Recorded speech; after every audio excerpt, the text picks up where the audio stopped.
Bien-aimés dans le Seigneur, merci beaucoup. Au moment où nous sommes en train de nous préparer pour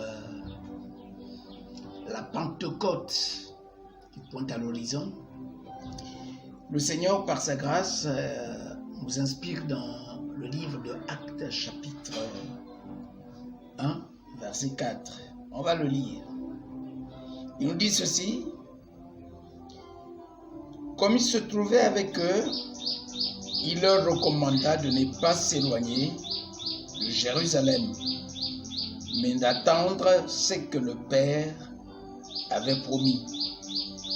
Ce que je vous ai annoncé, leur dit-il, car Jean a baptisé d'eau, mais vous, dans peu de jours, vous serez baptisés du Saint-Esprit. Dites Amen.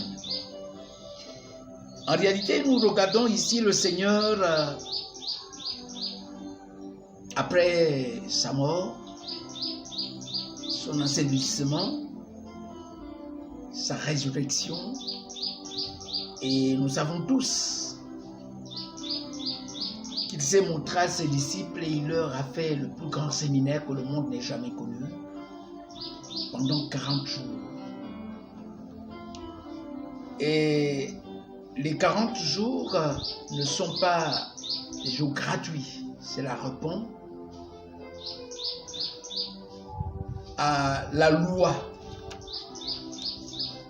à ce que le Seigneur disait déjà dans l'Ancien Testament, qu'après, par exemple, la résurrection, 40 jours devaient avoir lieu et 10 jours plus tard, ça devait être la Pentecôte, 50 jours. Donc il leur a fait une promesse merveilleuse, une promesse de recevoir le Saint-Esprit. Alléluia. C'était une promesse. Retenez bien, c'était une promesse. Il leur a fait la promesse que vous recevrez le Saint-Esprit. On va continuer pour que nous soyons plus clairs. Vous savez, et dans Actes chapitre 1, verset 12, voici ce qui va se passer. Donc, le Seigneur avant l'ascension, les disciples sont avec lui, ils l'entourent, ils leur parlent. Quelque chose va se passer, c'est l'ascension. Actes chapitre 1, verset 12. Et on nous dit qu'après qu'il leur ait dit que vous devez recevoir le Saint-Esprit, le Saint-Esprit qui devait donc arriver, les disciples ont écouté la voix donc du Maître. Qu'est-ce qu'ils vont faire? Actes chapitre 1, verset 12. Alors, ils retournèrent à Jérusalem, de la montagne appelée des Oliviers, qui est près de Jérusalem, à la distance d'un chemin de sabbat. Quand ils furent arrivés, on dit qu'ils montèrent dans la chambre haute, où ils se tenaient d'ordinaire. J'insiste encore, où ils se tenaient d'ordinaire. C'était Pierre, Jean, Jacques, André, Philippe, Thomas, Barthélemy, Matthieu, Jacques fils d'Alphée, Simon les Zélotes et Jude fils de Jacob. Tous, on nous précise, d'un commun accord persévéraient dans la prière avec les femmes et Marie, mère de Jésus, et avec les frères de Jésus.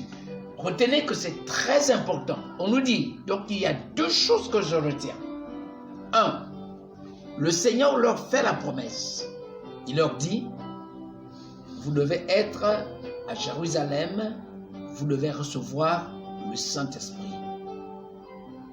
Et ensuite, nous avons constaté que les disciples ont écouté le Seigneur parler et ils se sont rendus à Jérusalem Mais ce qui est plus explicite, et là où je voudrais insister, on nous dit qu'ils allèrent dans la chambre où ils avaient l'habitude. Donc, où ils se réunissaient d'ordinaire. J'insiste sur le mot ordinaire.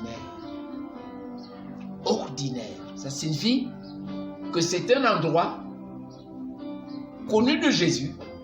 Avant que Jésus ne meure, c'était un endroit où ils y allaient. Alléluia! Ça me fait plaisir de constater que le même endroit où ils y allaient autrefois avec Jésus. Et c'est là où ils vont se retrouver. Mais Jésus, cette fois-ci, physiquement n'est pas là. Mais il leur a fait la promesse. Gardez cette image à l'esprit. Et ça vous fera du bien. Alors, qu'est-ce qui va se passer plus tard? Là, je vous conduis dans un voyage spirituel. Acte chapitre 2, verset 1. On nous dit, à partir du premier verset, le jour de la Pentecôte, ils étaient tous ensemble dans le même lieu. N'oubliez pas que le même lieu là, c'est le lieu où ils avaient l'habitude, de façon ordinaire, où ils se rendaient avec Jésus. Alléluia! Et qu'est-ce qui va se passer? On nous dit tout à coup, il vint du ciel un bruit comme celui d'un vent impétueux, et il remplit toute la pièce où ils étaient remplis. Des langues semblables à des langues de feu leur apparurent, séparées les uns les autres, et se posèrent sur chacun. Et on nous dit, à partir du verset 4, et ils furent tous remplis du Saint-Esprit et se mirent à parler en d'autres langues selon que l'Esprit leur donne de s'exprimer. Alléluia! Je suis ravi de constater que le même endroit où ils avaient l'habitude de se retrouver, le même endroit où ils se retrouvaient même quand Jésus était encore vivant physiquement, ensemble avec eux, c'est le même endroit lorsque Jésus est mort, ressuscité, et leur a promis de rester quelque part. C'est le même endroit qui va changer. Qu'est-ce que nous voulons retenir de cette exhortation? Voici quelques petites leçons que nous pouvons retenir. Dieu m'a donné beaucoup de choses à expliquer, mais le temps nous manquerait à cause du temps. Mais qu'est-ce que nous allons retenir? Première chose, si nous voulons, comme le thème que le Seigneur nous donne, c'est quand l'ordinaire devient extraordinaire. Thème, c'est quand l'ordinaire devient extraordinaire. Alléluia! Nous regardons ici les disciples de Jésus. Voici des gens qui avaient l'habitude d'être quelque part. Bien-aimés, je vais vous dire une chose. Dans la vie chrétienne, il y a 3 éléments. Je ne voudrais pas partager avec vous toutes les clés que Dieu met à notre grâce. Mais ici, je veux vous partager quelques éléments qui vont vous aider, nous aider à comprendre qu'est-ce qui se passe et que faut-il faire si nous voulons hériter les promesses de Dieu. La première des choses, le Seigneur leur fait une promesse. Une promesse. Il leur dit que le Saint-Esprit viendra sur vous. Jean-Baptiste a baptisé d'eau, mais vous serez baptisés du Saint-Esprit. C'est une promesse. Écoutez bien, il y a des chrétiens qui sont quelquefois choqués, qui se disent, mais comment je ne vois pas l'accomplissement des choses de Dieu dans ma vie? La question que je veux te poser, c'est celle de savoir, est-ce que toi tu as reçu la promesse de Dieu? La Bible dit que Dieu ne veille que sur sa parole pour s'accomplir. Dis-moi, pour ton problème, pour ton mariage, pour ton voyage, pour ta guérison, pour la construction, pour ton ministère, qu'est-ce que Dieu t'a dit? Ah oui, 1 Jean chapitre 5 est très clair. Si nous regardons à partir du verset 12, le Seigneur dit quoi? Si nous demandons selon sa volonté, il nous écoute. As-tu dans tes prières, toi, c'est pas tout de prier. Le problème, c'est de savoir, est-ce que tu pries en connaissant la volonté de Dieu? Les disciples sont au courant, ils savent. Le Saint-Esprit va venir. Dieu leur a dit clairement, le Saint-Esprit viendra. C'est une promesse. Quelle est la promesse que tu as pour ton problème? On n'a pas assez de temps. On continue. Donc, la première des choses, si tu veux voir le miracle de Dieu dans ta vie, si tu veux que l'ordinaire devienne extraordinaire, commence à chercher la volonté de Dieu. Deuxième chose, on va aller vite. Il leur dit quoi? Restez à Jérusalem. Il y a des gens qui pensent que les promesses de Dieu s'accomplissent n'importe où. Non, je te trompe. Il y a des gens qui se baladent d'église en église, de lieu en lieu, de prophète en prophète, pour aller chercher l'accomplissement de leur volonté. Non, je vais te dire une chose. Si tu es au bon endroit, c'est là où ça va s'accomplir ta promesse. Dites Amen. Dites Amen. Amen. Si tu n'es pas au bon endroit, frère, soeur, tu n'auras pas ce que tu veux. Amen. Écoutez, moi je vais vous expliquer. La première des choses, concernant les promesses, Abraham, notre père, si Dieu ne lui avait pas dit, il ne serait jamais ce qu'il est devenu. Deuxièmement,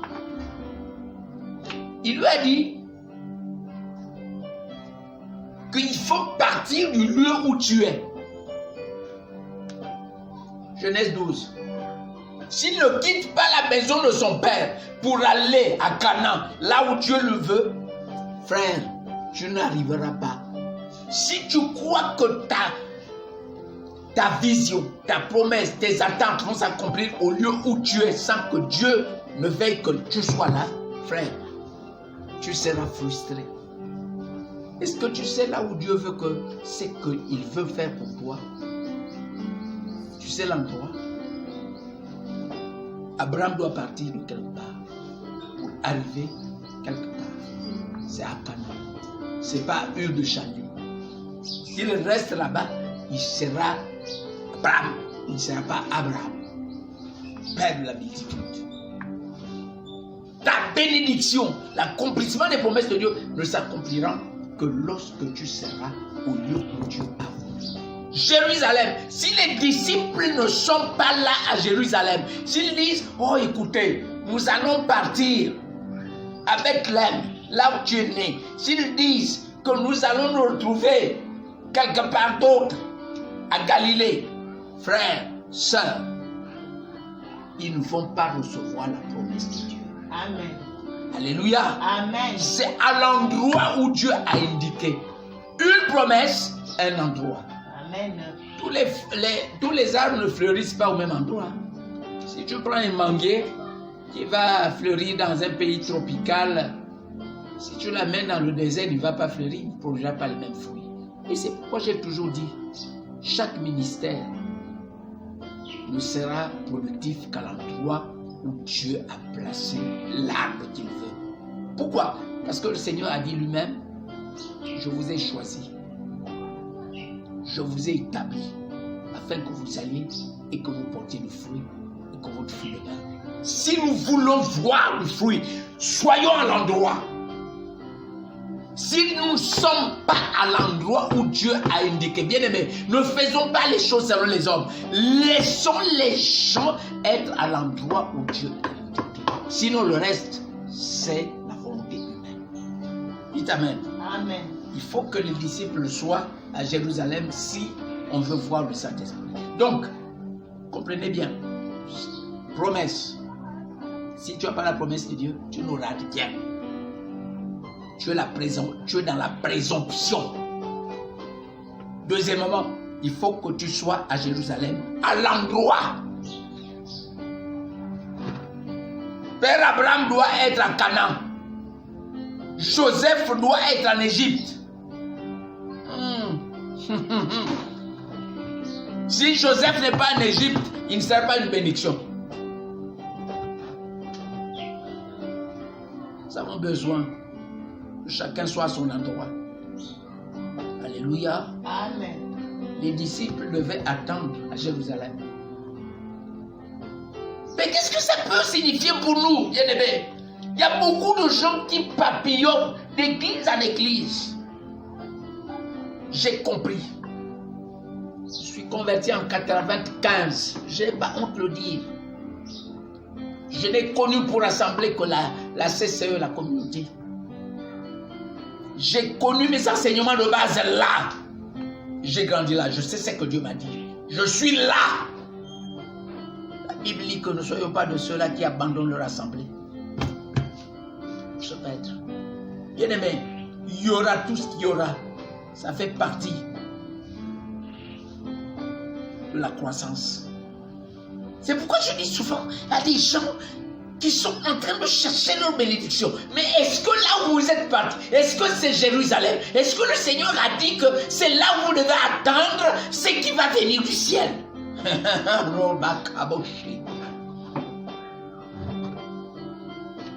Je vais être à l'endroit. Là, c'est ce pour moi. Ça en fait 25 ans. Je suis là. Il y a des gens qui ont fait même plus que ça. Ils persévèrent.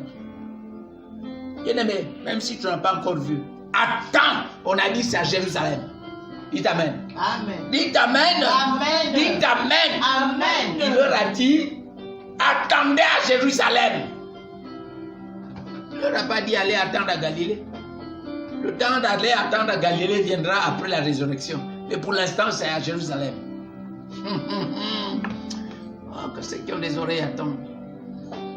Mais ce que j'aime encore, c'est qu'on découvre. Le troisième point, si tu veux voir que l'ordinaire devient l'extraordinaire. 1, il faut que tu aies d'abord la promesse. 2, il faut que tu sois au bon endroit. Mais ensuite, qu'est-ce qui va se passer? Il leur a dit ici, quand nous lisons, ils ont obéi. Ils sont restés à l'endroit. Est-ce que vous pensez qu'au moment où ils sont arrivés dans la haute chambre là, les choses sont passées au même moment? Non. Non. Vous savez, c'est pas parce que tu as eu la promesse de Dieu que tu vas croire que les choses vont se passer si facilement. Non. Moi, j'ai toujours parlé de mon témoignage.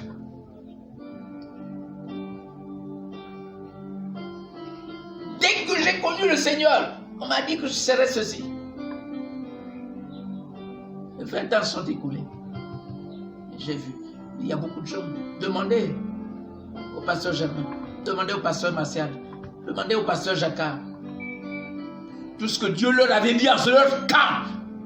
Pasteur Mireille qui n'est plus avec nous. Demandez-leur qu'est-ce que Dieu leur avait dit. Et qu'est-ce qu'ils voient aujourd'hui? Est-ce qu'ils s'y attendaient? Est-ce qu'ils pouvaient imaginer? Jamais. Ça dépasse leur compréhension. Pourquoi? Mais parce que c'est l'affaire de Dieu. Alléluia. Amen. Alléluia. Amen. Le lieu. La promesse. Le lieu. Mais qu'est-ce qui va encore arriver si nous voulons voir l'ordinaire devenir extraordinaire?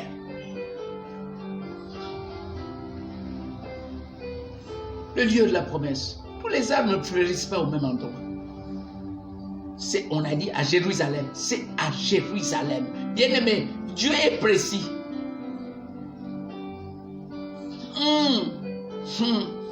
Si Joseph ne va pas en Égypte, il n'aura rien.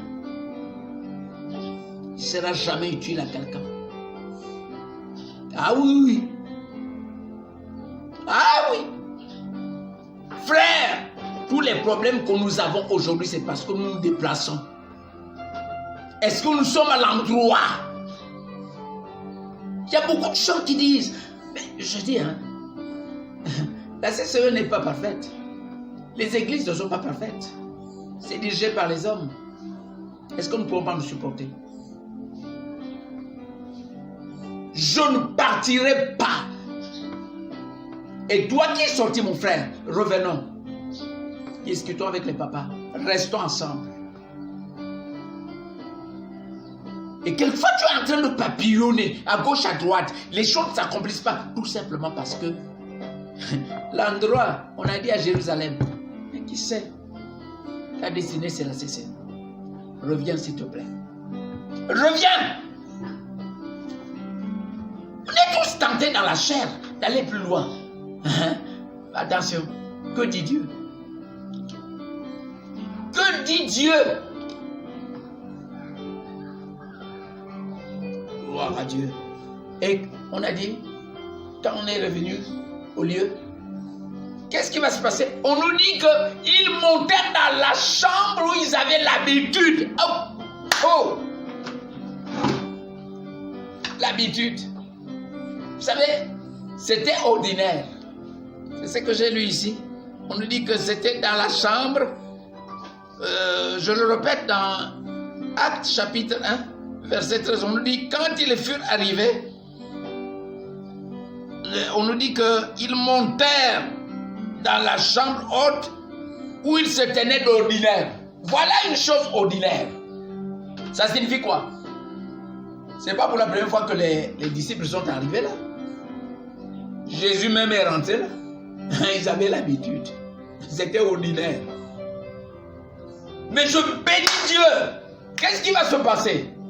C'est que ce qui était ordinaire, quand vous voyez maintenant dans Actes chapitre 2, on nous dit que tout à coup, Actes chapitre 2, verset 2, tout à coup il vient du ciel un bruit comme celui d'un vent impétueux et il remplit toute la maison où ils étaient assis. Des langues semblables à des langues de feu leur apparut séparés les uns des autres et possédaient chacun d'entre eux et se mirent à parler en autre langue. Alléluia! Amen. Est-ce qu'ils avaient déjà vu ça? Ça, c'est extraordinaire. Un endroit ordinaire, même quand Jésus avait été avec eux, est devenu un endroit extraordinaire. Mais comment ils ont fait pour que l'endroit ordinaire devienne un endroit extraordinaire? La même chambre, ils n'ont pas changé. Il y a beaucoup de gens qui aiment changer. Quoique ce qui est extraordinaire ailleurs. Non! L'extraordinaire n'est pas ailleurs. L'extraordinaire est avec vous. Mais il faut savoir les clés de l'extraordinaire. C'est la même chambre. Ce qui est ordinaire est devenu extraordinaire. Même le temps où Jésus était physiquement avec eux, c'était ordinaire. Mais lorsque Jésus a parlé, ce qui était ordinaire est devenu extraordinaire. Alléluia! Amen. Je vous dis une seule chose. Nous pouvons transformer ce qui est ordinaire en extraordinaire. En quoi faisant? Qu'est-ce qu'ils ont fait? Voici ce que le secret, la clé de ce qui a transformé l'ordinaire en extraordinaire.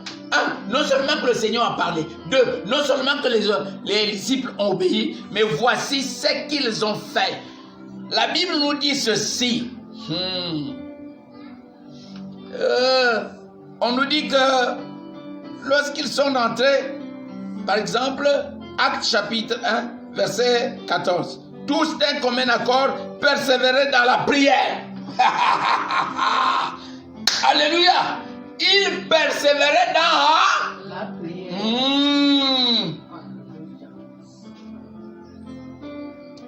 Qui aimerait persévérer? Tout le monde a besoin que les choses soient faciles. Tout le monde voudrait que Dieu a parlé, il faut que la chose se passe à l'instant. Mais on nous dit qu'ils persévéraient dans la prière. Ce qui transforme l'ordinaire en extraordinaire, c'est la persévérance. Amen. Ah, dites Amen. Amen. Dites Amen. Amen. Bien-aimés, ne laissons pas au diable nous distraire. Si nous voulons voir quelque chose arriver, si nous voulons dans nos vies que tout ce qui est ordinaire devienne extraordinaire, persévérons. Amen. ayons d'abord la promesse de Dieu. 2, soyons au bon endroit. 3, persévérons et Dieu va faire quelque chose. Dites Amen. Amen. Nous sommes en train de nous préparer pour Pâques, Pentecôte, pardon.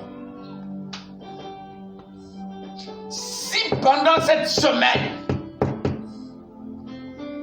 au même endroit qui est ordinaire, ça peut être ton salon, avec tes enfants, avec ta famille, vous priez, tu n'as rien vu encore, laisse-moi te dire, persévère.